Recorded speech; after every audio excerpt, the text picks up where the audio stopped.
Can you hear me, Peter? Yes, I can. Good morning. I just unmuted myself. Yeah, I'm just wrapping up an investment webinar Zoom on the other computer. Okay. Well, we got 10 minutes anyway, 7 minutes. Oh yeah. Susan was on and then she left. I don't know where she went. You're not together? No, she's up in Mesa with Spencer for a golf tournament, HAGA tournament. Oh, she's up in, okay. Yeah, she's giving me an update. He just sank a 20-foot putt. Oh, you're kidding. I thought You for a see that birdie. thing I 2 know. weeks ago when he shot, when he did that 36 or 46-foot putt? Oh my God. Yeah, and I watched a little bit of US Open this morning because Yeah. Oh, is this open starting this morning? today, yeah. Today. It's our Okay. first round, yeah. Better. Tiger was 2 over and then he got to 1 under. Woo. Let me Who see. is 1 under? Tiger was 1 under. Tiger's playing? He is playing, yeah. Okay.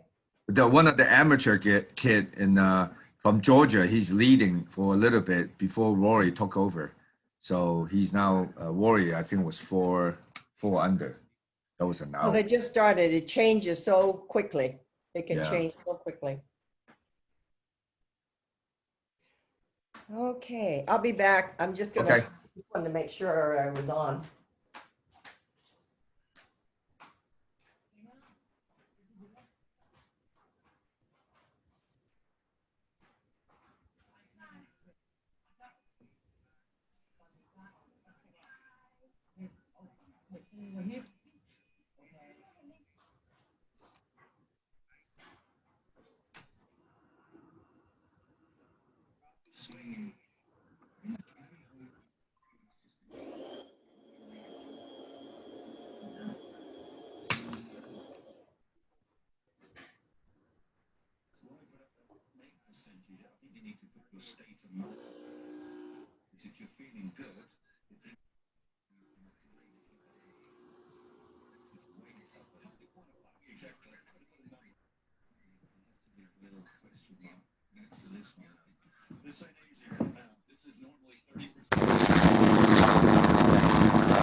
Can everybody hear me? Yes. Yeah. I've muted when we start, we'll mute everybody for a little bit and then I'll end with some instructions. So bear with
Hey, we're at, my watch says 10 o'clock. So I just muted everybody for now, and then I'm going to give you some directions. Can everybody hear me? Okay. Okay. And then I'm going to give everybody some directions. There are still people joining, so to multitask here. I got two computers with two different Zoom sessions going on, and then I'm trying to admit everybody as soon as come on. So anyway, I wanted to wish you all a great morning. I think it's getting to be 100 degrees out here in Tucson again. Yesterday was 102. I do if it even broke a record, but I think if it didn't, probably most likely very close to it. I'm Peter Chan. I'm the president of Tucson Chinese Association, which operates the Tucson Chinese Cultural Center. And I wanted to welcome you and thank you for being here today with this special Zoom session that we are going to learn about the book that was written by Dr. Vinnie Shelton, Herbs. And you'll hear from her in just a couple minutes. But let me read you allow me to read a short bio on Dr. Vinnie Shelton. She's an associate professor of history at Claremont McKenna College. She earned her PhD in history from Stanford University and was an assistant professor of history and environmental studies at Reed College prior to her present position. She studies and teaches the social history of America West with a particular focus on race and the environment. Her first book, Squaw Republic, Land and the Politics of Monopoly in California from 1880 to 1900. It was published by the California Press in 2013, studies the ideal of landed independence and its significance of Gilded Age politics in California.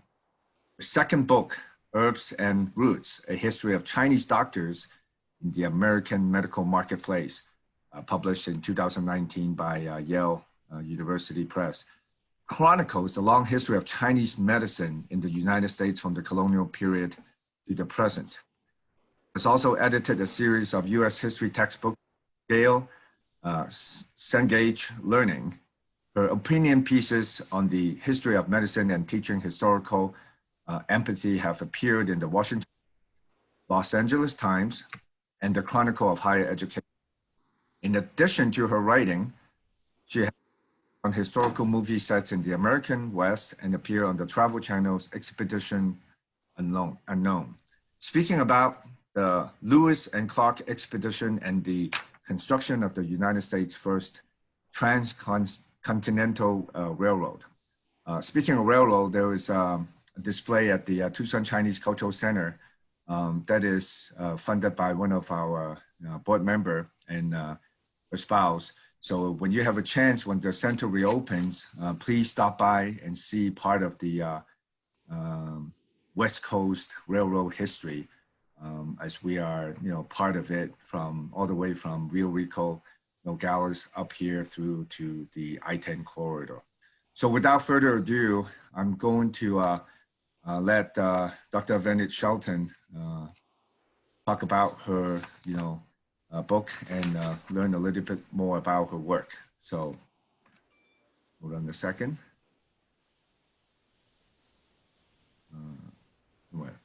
Oh yeah, there you go. I am unmuted now. Thank you. Right. Thank you so much. It's really a pleasure to be here. I was supposed to come out and be with you in person back in May, and I'm so sorry for so many reasons that didn't work out. I love Tucson. My mother and father-in-law lived in Tucson for almost a decade, and I really always loved going out there and enjoying the beautiful Sonoran Desert and shopping at La Encantada, which I really miss a lot.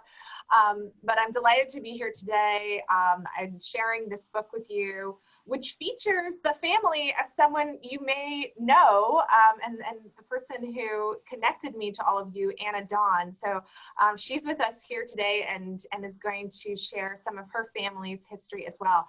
I'm going to try to share my screen. I'm going to have to ask my host to enable that. If you go down to share screen, there should be a little up caret by you that says allow multiple users to share screen. So if you could give that a try, I would love to show you some images that are from the book. Great, thank you. All right, and if you could just give me a thumbs up and let me know that you can see my screen. Anyone? Yep, everyone can see? Yep, thumbs up, great, thank you. So this is the cover of the book. Now, for many Americans, when we think about the history of traditional Chinese medicine in this country, we tend to think about, let me say this, right? Acupuncture and the nationwide frenzy for it in the 1970s.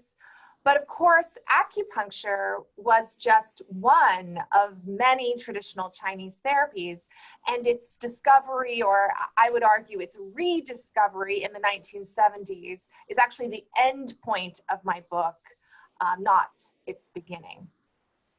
Chinese medicine has a very long history in the United States. It dates back to the colonial period, extends up to the present.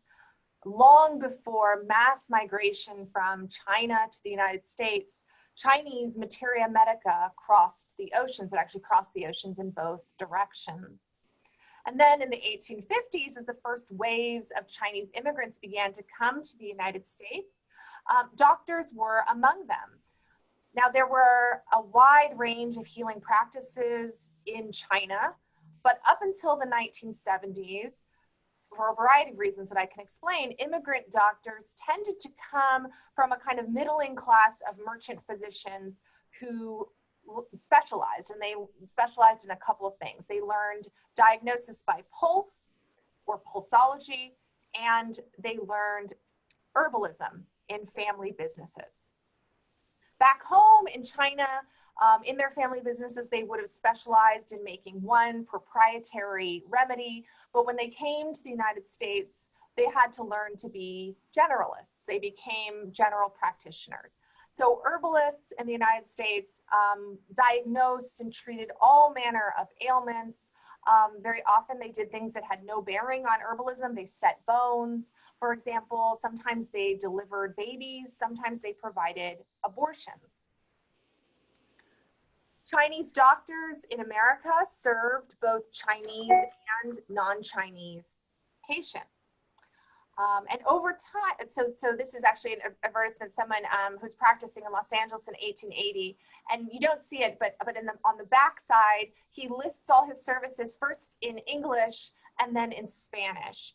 And so what you see is that Chinese doctors in the United States were advertising their services in English and Spanish language newspapers, and over time, Chinese medicine, along with other medical knowledge systems deemed irregular or alternative, both facilitated and undermined the consolidation of Western-style medical science.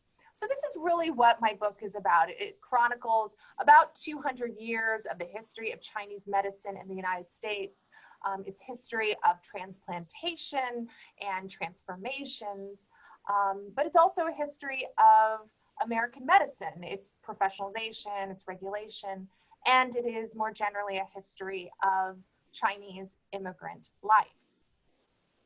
Now, I began researching and writing this book when I was teaching in Oregon.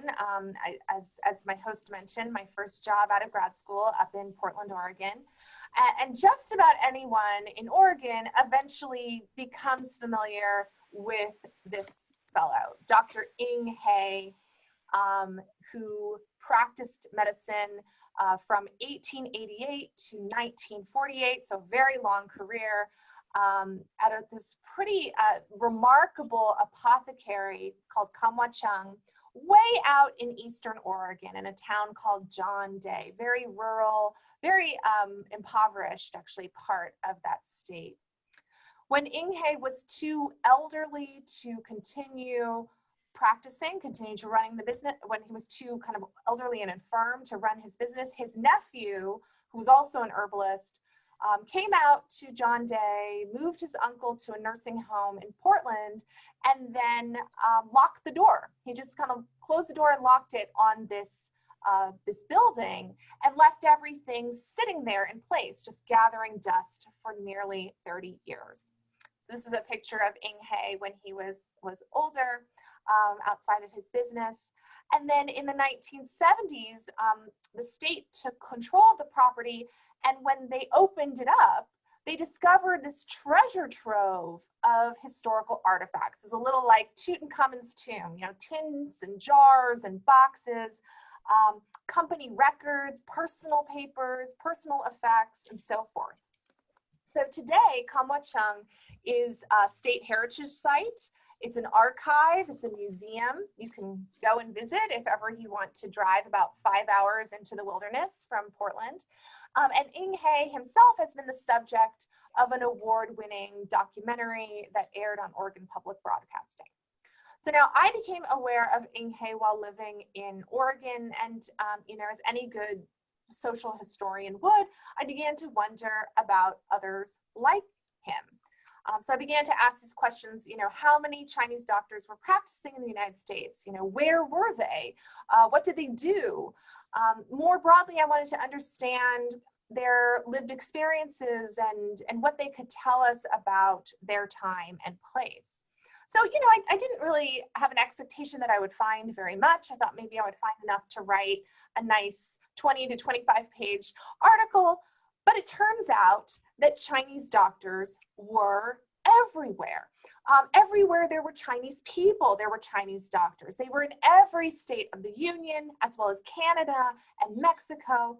But unsurprisingly, they were more numerous in the places where Chinese immigrants concentrated, especially California and the West, which is my area of expertise. So you know, Chinese doctors were a small but significant cohort as part of the mass immigration from China that began in the 1850s. And after 1850, in any given year, you would probably find no more than 200 full-time practitioners of Chinese medicine working in the United States. But they assumed an outsized importance in their community. They were, of course, healthcare providers, they were educators, they trained their children and extended families in traditional practices. This is the picture from the cover of my book, and I just love it because you can see kind of peeking out in the doorway this little boy, you know, so I think this really emphasizes the way in which these were family businesses, right? Multi-generational, sometimes family businesses.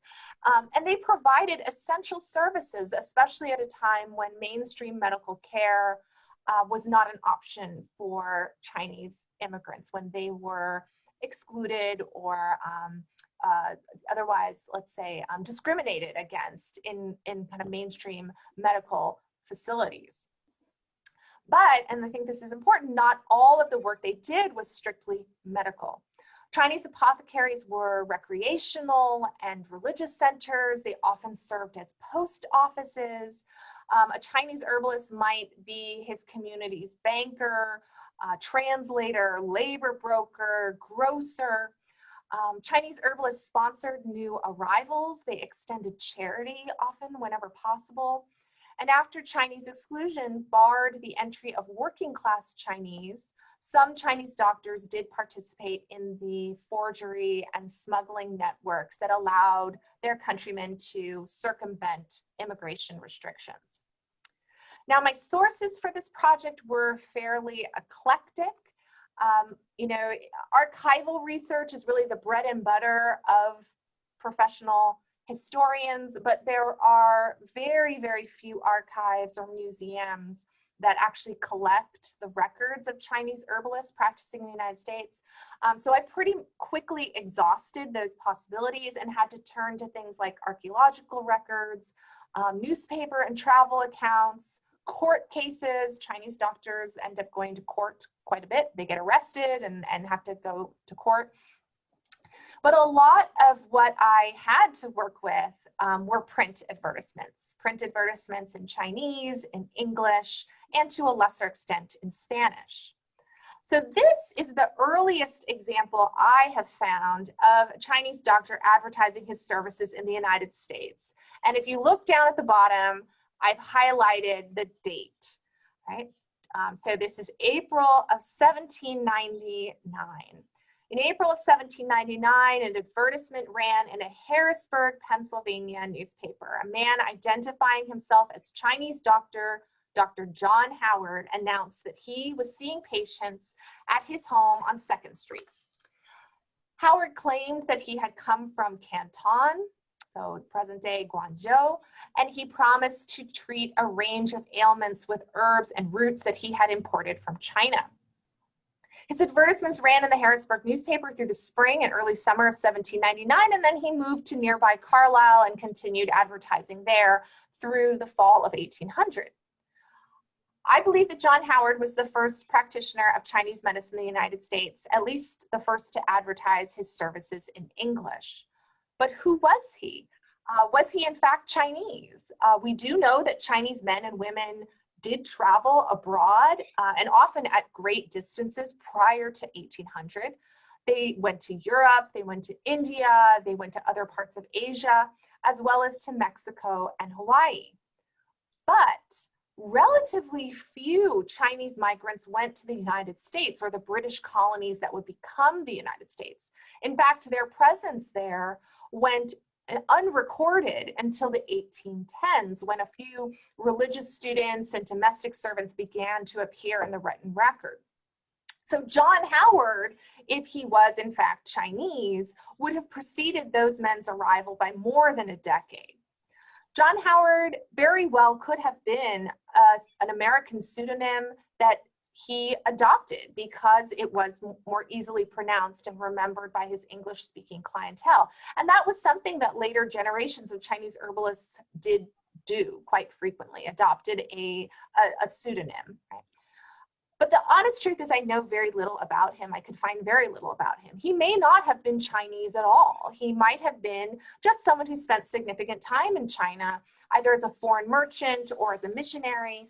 He did not appear at all in the 1800 census for either Harrisburg or Carlisle, nor other public records, aside from a few mentions in newspapers and a medical journal. When a Connecticut newspaper announced the opening of his business in 1800, it listed the many diseases and afflictions he cured, and it praised his ability, called him a descendant of Galen and Hippocrates. But the announcement really said nothing about Howard's nativity. If he were in fact Chinese, the Connecticut newspaper did not think that that was important enough to mention. So the idea that someone in South Central Pennsylvania would be practicing Chinese medicine was in fact not very surprising for people who lived in that time and place, because in 1800, 50 years before mass immigration from China to the United States began, Americans were to varying degrees already familiar with Chinese medicine. Americans in the colonial period and early republic descended from a European world with a long-standing curiosity for all things Chinese, including traditional Chinese medicine. And in early America, among the educated elite, there was a great appetite for information about China, its philosophy, its history, and also its medical practices.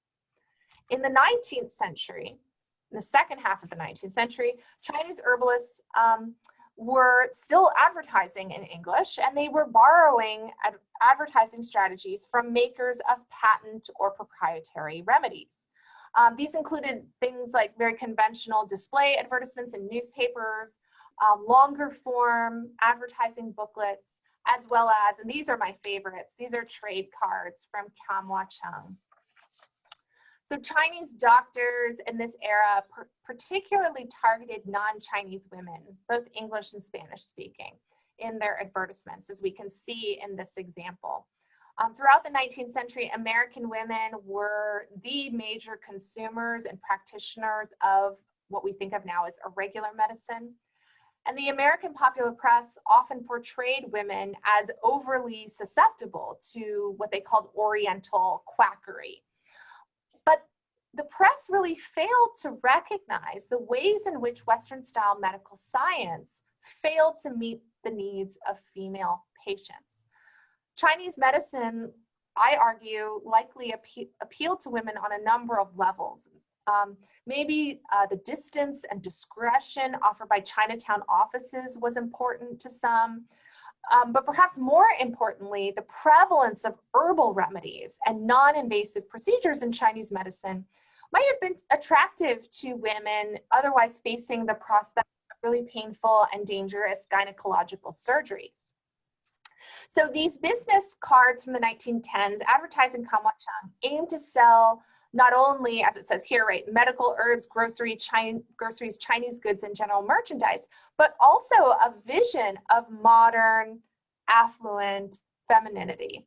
So each card, and this is just a sample of them, each card portrayed a white woman, Dorothy. I don't have an image of this one up here, but there's one of one named Dorothy who is kind of gaily ice skating. This one, here's Mildred here tipping her hat. Margaret has this, you know, very fancy, like draped silk wrap. And here we have Clara with a fur trimmed coat. These were not images of the Eastern Oregon ranching and farm wives who patronized Kamwachang, but maybe they were representations of what they aspired to be. Now, aside from print advertising, my other major source for this project were interviews with the American-born children of Chinese herbalists. For example, your neighbor, maybe someone you know, Anna Dawn. And I'm going to show a picture of her parents, Chan Du Sung and Aster Lee. This is, neither of these children is Anna. I'm not sure which of your siblings these are. Who are these siblings, Anna? These are your older siblings, right? It's my sister and my older brother, Lyman. Yeah, outside of the family business. So I'm going to turn this over to Anna now to tell the story of her parents. Well, yes, I'm a daughter of an herbalist. I'm a granddaughter of an herbalist. I'm a great-granddaughter of an herbalist. So we go back a long way, but not as long as the origin of Chinese medicine, some 3,000 years ago. I remember my dad relating the story of the Yellow Emperor, who had an extensive garden. From it, he would take various herbs and roots, flowers, and brew various teas. And then he would note the effects that these teas had on the body. So from these observations and through the centuries, we have today this historic compilation of the curative powers of herbs. Well, my dad came from China in 1916 as a student, legally, because at the time this was the Chinese Exclusion Act kept people from China coming over unless you were a student or a merchant. And he was 18 years old, and he apprenticed in herbalism with his uncle in Oakland, California. And this uncle was really ahead of his time because he had several nephews that he trained so that they could establish satellite offices of the Chan and Kong Herb Company. So when my father was ready, he did just that. He ran one of the satellite offices for my uncle. But love intervened. He met my mother, who was born in San Francisco, and he courted her, taking her boating on Lake Merritt in Oakland. They married on May 29, 1922. Eventually, after working for my uncle for several years, my dad decided to strike out on his own. From 1928 to 1940, the Chan family was on the move, from California to Washington to Colorado to Idaho, and finally to Tucson, Arizona. My first three siblings were born in San Francisco. I was born in Yakima, Washington. One of my younger brothers was born in Walla Walla, Washington. Another was born in Twin Falls, Idaho. So my brother Edward was able to document all of our travels by the school report cards that he kept. I relate this travel history because Dad was not the typical herbalist who settled in just one community and served the Chinese community. He had a big family, and if he couldn't earn enough in his herbal practice to take care of us, he wouldn't hesitate to move. His clientele were non-Chinese. He always told me that if you could speak English and communicate, you never have to fear and accomplish anything. He obviously believed that. There were cities where he was very successful, and we would have Saturday night shopping sprees in town, and Dad would take us on trips. In other cities, Mom would feed us juk, which is a rice gruel, just to stretch our food budget. We kids, unknowing of our parents' economic circumstances, loved juk and never knew it was a survival mode that Mom was using. Typically, in searching for a new office, Dad would bus to a prospective city and find the local Chinatown, if there was one, where he would introduce himself and inquire about the new city. If he liked what he heard, then he'd find a suitable house where we would live and where he would practice his herbal medicine.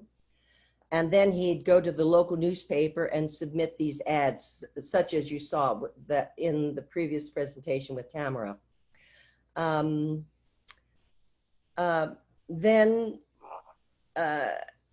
came the big move of family, furniture, and all of the herbs. And how my mother managed these 20 moves in their married life is mind-boggling to me. And I, for the longest time, did not know that most people are born, raised, and live to their dying day in one place. My mother is also atypical of Chinese housewives.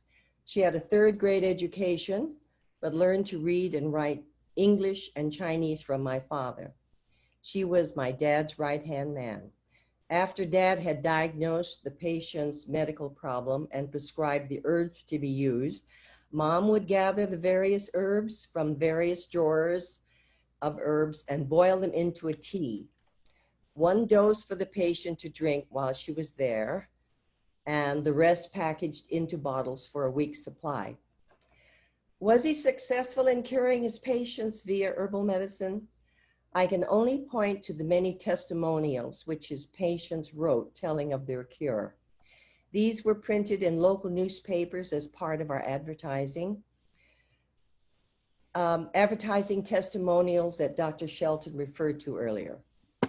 Another indication of the efficacy of Dad's herbal treatment might be the fact that as Dad traveled from city to city, some of his patients continued to follow him.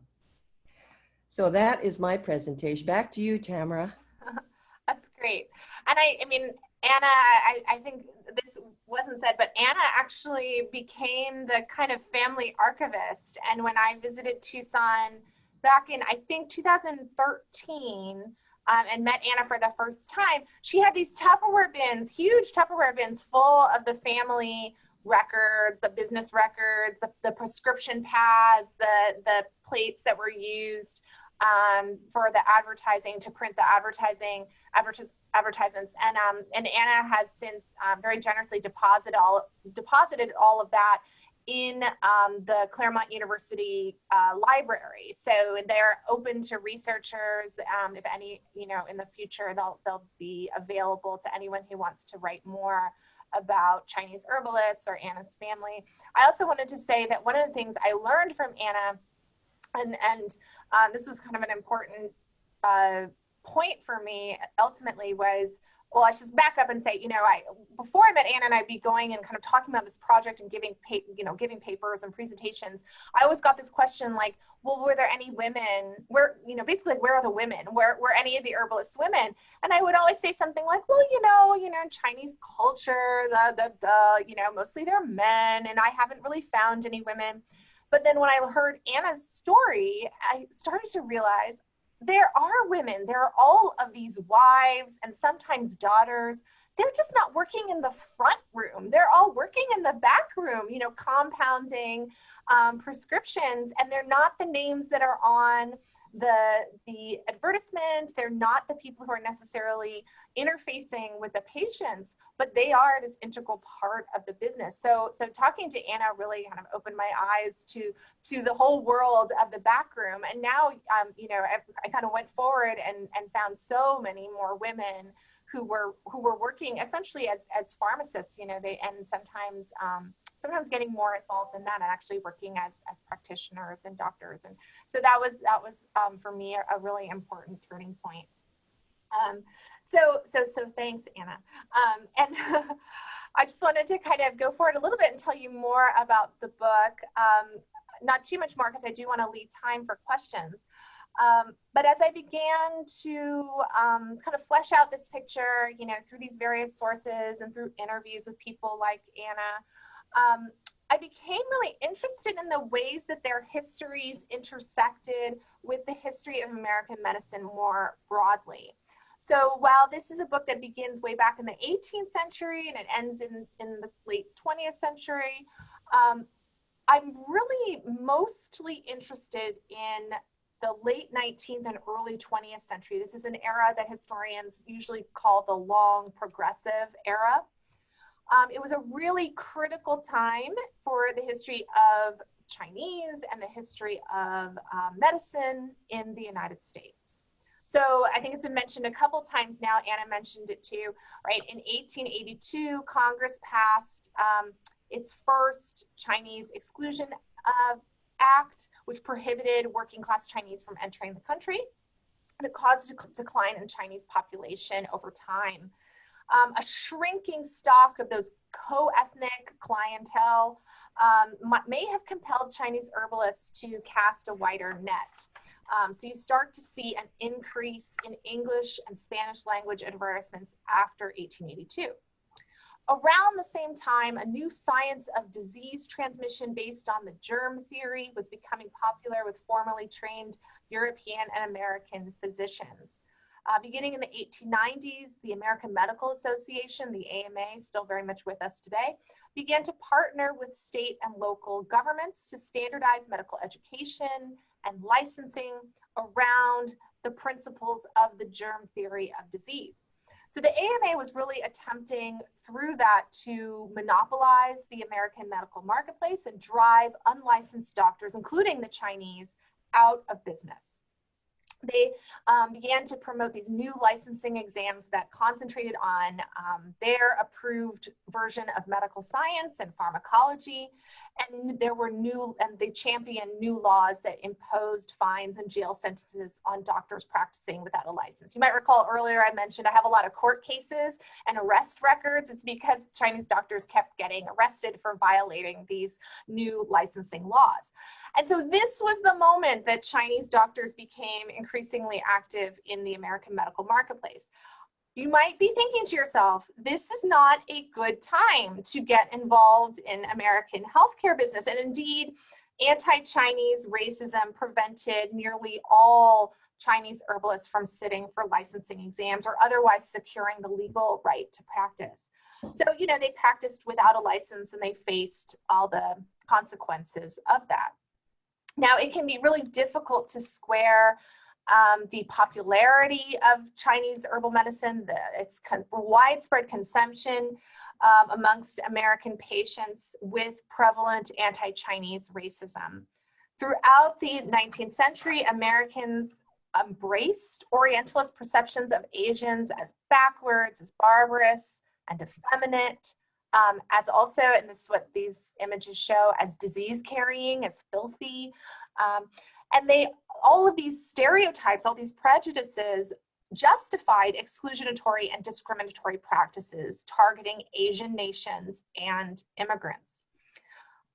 What we see in the record is that such racist thinking extended to the realm of Chinese medicine. Attacks on Chinese doctors in English language media frequently ridiculed their practices as backwards, as unscientific. and public health officials unfairly identified American Chinatowns as sites of contagion and Chinese bodies as disease vectors. Yet scientific medicine's monopoly on the medical marketplace was far from complete. And what I argue is that Chinese herb businesses flourished in the spaces where regular doctors had not yet consolidated their control. So I argue that for American patients skeptical of modern medical science, criticism of Chinese medicine could also constitute its allure. In the book, I detail how Chinese doctors' advertising effectively self-orientalized, right? In their advertisements, they were effectively self-orientalizing. They were playing on their Chinese, non-Chinese patients' racialized expectations of Asian cultures in multiple and sometimes contradictory ways. And they overcame anti-Chinese racism by embracing and perpetuating anti-Chinese racism.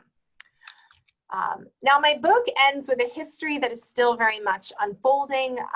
The valiant efforts among Chinese and Chinese American scientists from the 1970s to today to de-orientalize Chinese medicine by explaining its efficacy through Western-style scientific models and methods.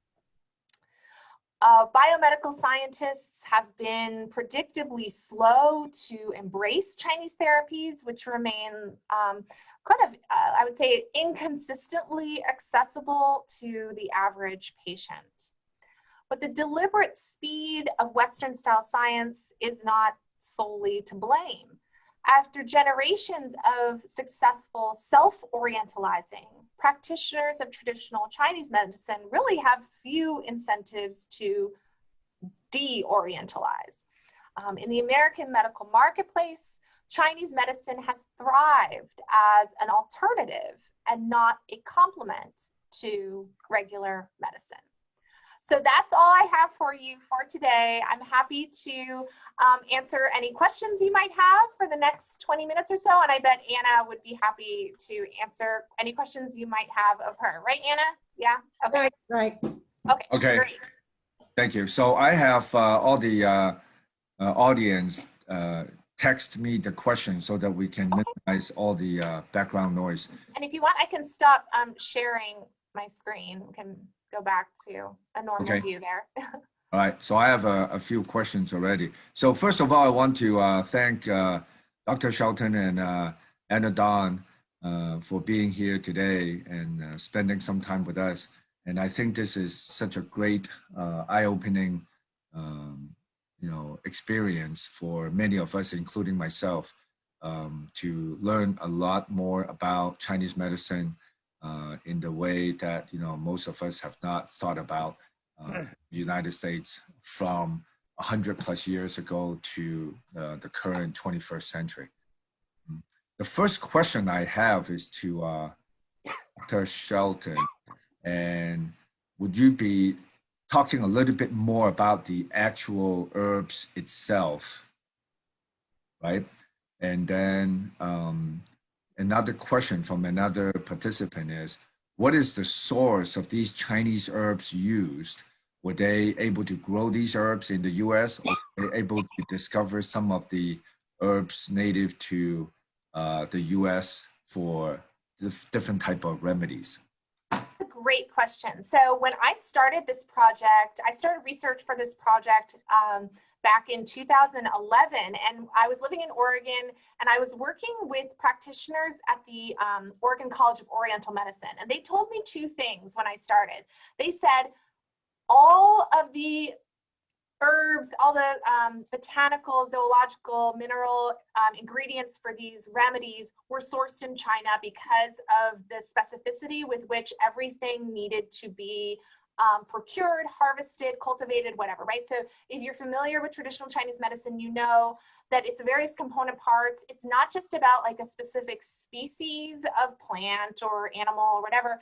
It's actually about where is it growing, under what moon is it harvested, at what time of year, like there are all these very particular ways that traditional herbalism thinks about procuring its material. So I was told that. I was also told you will never find a Chinese doctor performing an abortion because that's antithetical to the principles of traditional Chinese medicine. So that's what these practitioners at the Oregon College for Oriental Medicine told me I would find.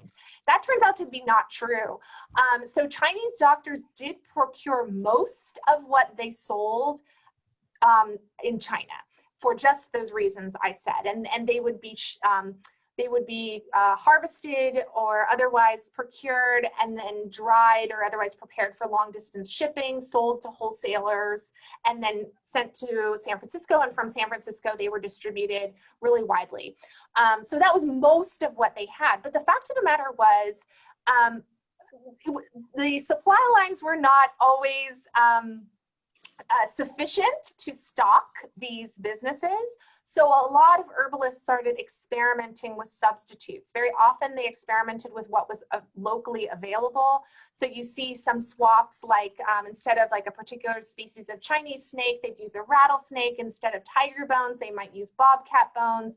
There's a lot of foraging nearby or growing their own. They end up growing a lot of things locally like Ginkgo Biloba and a couple of other things that are frequently used. So, and this is accelerated during World War II and right after World War II when there was an embargo on goods shipped from communist China. Chinese herbalists who wanted to stay in business had to find different ways of substituting.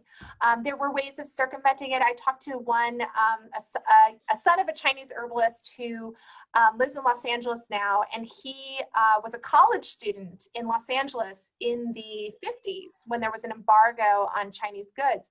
And he became a smuggler. His dad, who was in Macau, would ship him, as long as he would ship him little boxes under 20 pounds. And if it was under 20 pounds, it wouldn't get inspected at customs. And so he would ship him like box by box supplies. And then this college student would take the bus from his dorm down to Chinatown in Los Angeles and sell like 20 pounds worth of herbs to the herbalist there. So I thought that was a great story. He wouldn't let me include that in the book. He told me I didn't have permission to write it in the book, but I just tell it to people, and I trust you all, keep it to yourselves. So Chinese herbalists were doing a lot of local substitution for sure. Okay, this question is for Anna. One of the participants asked, where was your dad's store? Was it in downtown Tucson? Oh, on Stone Avenue and Helen, right across from where Pima College is now. Roosevelt School was across the street, and I went to Roosevelt School. My mother used to do, when we'd have the PTA fairs, she'd do all the hot dogs, and we'd carry them over to the school to sell. So right by where the Goes Gin. Where Lee's liquor store is now. Right, exactly. Yeah. That's where we were. Dad always found a house. The front part was where the reception room and Dad's office, and then the rest of us were kind of in the back behind closed doors. You know, you never saw all the 6 kids behind the closed doors, and the front. You know, the minute a customer or a patient came in, we vamoosed to the back. Yeah, there's a follow-up question to you too, Anna. They ask, did your dad or your family grow some of the Chinese traditional medicinal remedies, you know, around? No, he did not. In fact, when he couldn't get, as Tamara says, during the war, we couldn't get any more herbs from China. So he had to close up shop. He used all the herbs that he had, and then we had to quit.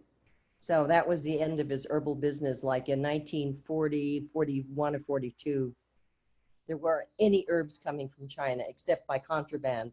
And I guess we weren't privy to that guy that was bringing the little boxes in. A lot of people went out of business in that period, for sure. Yeah.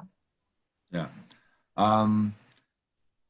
What types of ailments did herbs generally address or prevent? And are there any Chinese herbalists in Tucson today? I can answer the second one, but the first part of that question was, what type of ailments did herbs generally can address or prevent? I mean, herbalists back in the day, like historically, this class of herbalists, they would treat kind of anything. But I would say generally what I see a lot of are people with digestive issues. That seems to be a kind of major concern amongst patients. But very often I'll see in the record patients going to herbalists if they have a growth, like a tumor or something, that they don't want to go to a surgeon to have lanced. I'm pointing to my neck only because I'm thinking like, you know, a thyroid type of thing. Yeah, there's a lot of like patients approaching herbalists saying, you know, I'm afraid to have surgery, but I have to have this thing excised. Can you try to shrink it with herbs? So what other kinds of, yeah, I think those are kind of main things. So intestinal, You know, herbs. in my dad's advertisement, I can always remember female problems because, as you said, he addressed a lot of the women's problems. And I can remember distinctly in a female problem, do you have female? So I don't know what that meant. Yeah, I mean, it definitely could mean things like cancers, right?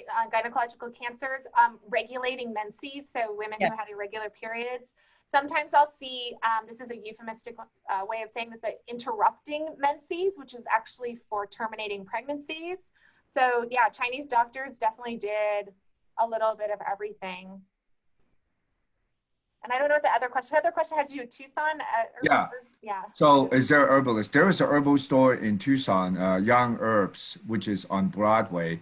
And they moved from between Tucson and Country Club on the north side of Broadway to the south side where that ice cream store used to be or still is. Never been there, Peter. Have you been there? Oh, yeah. I've known them for a long time, and they have a Chinese medicine doctor that comes once a week. I don't know if they still have somebody coming once a week. But when I went in, it kind of reminds me when I was growing up in Hong Kong, either grandma or mom will always make me drink some Chinese medicine. It's always dark and black and bitter. So, you know, they have, you know, this Young Herbs, you know, have all the ingredients, all the remedies and the herbs that you can go either with a prescription or if you know what you want, you can go pick up the ingredients that you need. So it's on Broadway. It's called Yongshen, Yongshen Herbs. So it's on Broadway and between Tucson and Country Club Boulevard.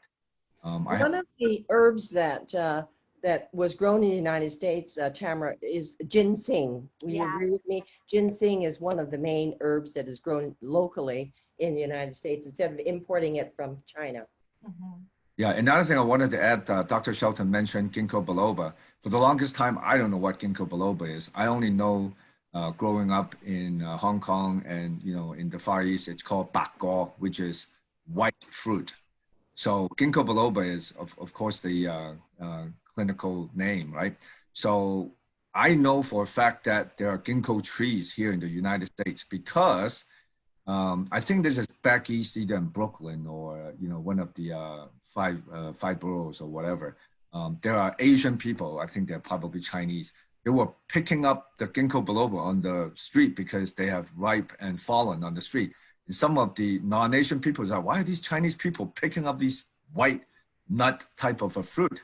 Well, it's Ginkgo Biloba. It's expensive and it's good to put it in what Anna was saying, the joke and the porridge, or to use it for any type of other remedies that you can use in a prescription that can make you feel better. And I know that helps calm your person if you cannot go to sleep and, you know, make you a little bit more calmer.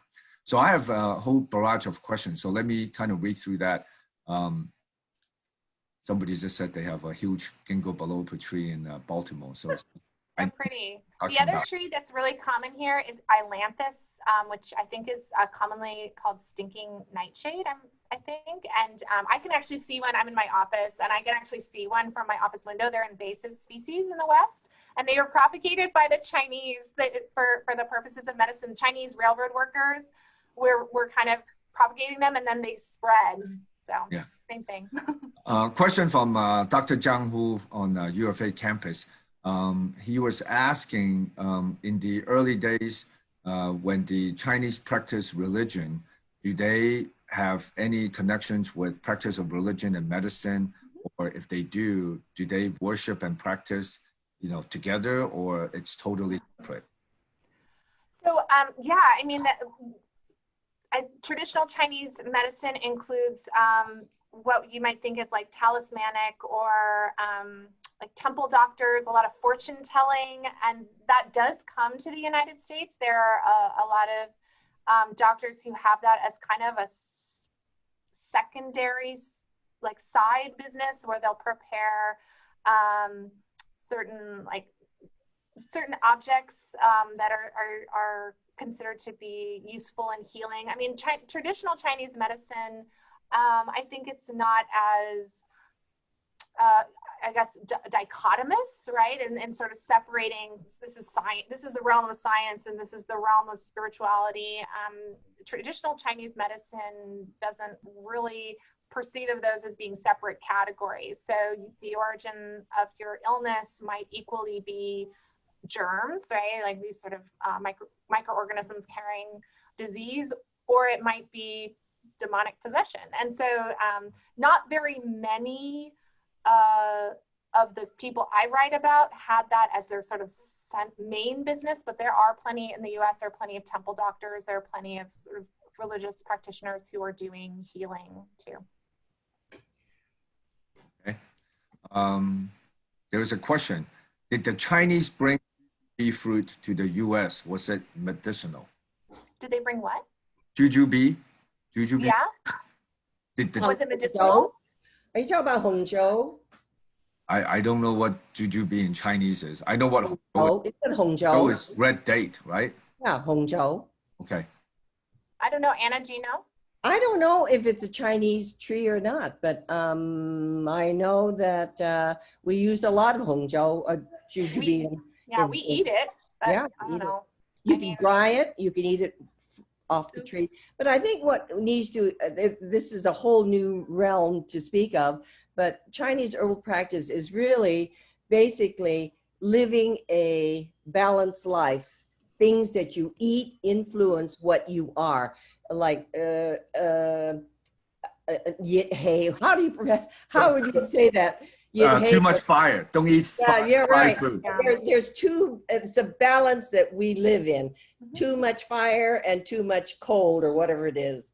And no KFC. Yeah. So that's the whole thing of Chinese dietary practices, which is part of Chinese medicine, I think. Right. Food is medicine, right? I mean, that's the expression, your food is your medicine. So there's, again, there's not that kind of dichotomous thinking. I think we're, in Western style medical science, we're very accustomed to kind of like, well, there's this category called medicine, and then there's this category called food. But in Chinese traditional practices, they're all kind of integrated. Then, so aside from receiving herbal remedies, what other type of healing procedures were being done? So very often they were doing kind of minor surgeries, like so I do have examples of doctors who would do some excisions, would do surgical abortions. They were bone setters. A lot of them who were, especially those who were working in rural areas where people were working in mines or working in timbering and very hazardous and very physical jobs. They ended up learning quite a bit of how to perform the kinds of services that people in that kind of physical labor needed. I think it wasn't common though, as I think. Yeah, mostly herbalism. Yeah, but mostly what my dad did, he would create compounds like mud. I don't know what kind of compounds. Like poultices. Yes, and he'd put it on this sore or whatever it was. Yeah. And that was as far as he ever went, applying something to somebody's body. Yeah. He never cut in, but he would apply these ointments, or he would apply these poultices. I guess it's poultices. Mm-hmm. Got paste. Okay, so I don't see any more questions, but I want to make sure. Let me see the book. It's hard with the virtual background. Yeah, the virtual background. So for some of you who have not had a chance to read the book and would like to purchase a copy, please send an email to Susan at the Tucson Chinese Cultural Center, and they are $30 each, and then we can have them drop ship to you, or you can go on Dr. Shelton's site to learn more about it. Let me see, I don't think I see any more questions. And I know, and again, I want to thank Dr. Shelton and Anna being on here today and sharing with us these topics about Chinese herbal medicine, and the book that she wrote, which I know a lot of time went into it. I'm going to read it myself, definitely. And for some of you, have any more questions, hopefully in the future when the center is opening up, we can definitely invite Dr. Shelton back, because I know you have family here, and I know your father-in-law personally. I know he's traveling a lot right now after he retired from the university. So there's a lot of things to be done and to be seen. But when the centers open up, when we can freely travel and be with each other safely, definitely we would invite you back and have a in-person discussion, and hopefully you have some more insights to bring to us. So, Sure. Okay. Thank you so much, everyone, and wish you all have a great start to the weekend, and stay cool. Thank you so much for your support. Thanks so much for having me. Thank you. Bye.